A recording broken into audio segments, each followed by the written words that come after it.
ગુજરાતની રાજનીતિની વાત કરવામાં આવે તો ગુજરાત કોંગ્રેસ દ્વારા આયોજિત જન આક્રોશ યાત્રા પાર્ટ 2 નો આજે બીજો દિવસ છે।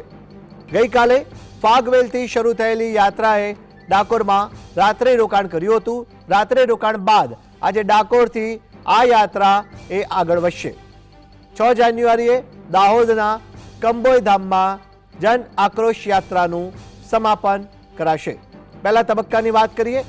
પહેલા તબક્કામાં उत्तर गुजरात बाद हवे मध्य गुजरात में पण जन आक्रोश यात्रा कांग्रेस द्वारा कार्यक्रम 7 जिल्लाना 55 तालुकाओमांथी कांग्रेसनी जन आक्रोश यात्रा पसार थशे। कांग्रेसनी बीजा तबक्कानी आ जन आक्रोश यात्रा छे जेनो आज बीजो दिवस छे। गई काले फागवेलथी शरू थई हती आ यात्रा। डाकोरमां रात्रि रोकाण करायुं अने आजे डाकोरथी यात्रा प्रस्थान करी अने आगळना गंतव्य स्थळ तरफ जशे।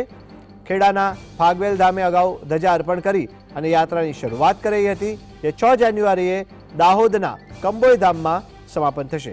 આ જન આક્રોશ યાત્રા 7 જિલ્લા 3 મહાનગરપાલિકા 55 તાલુકા અને 37 જેટલી નગરપાલિકા વિસ્તારમાં ભ્રમણ કરવાની છે।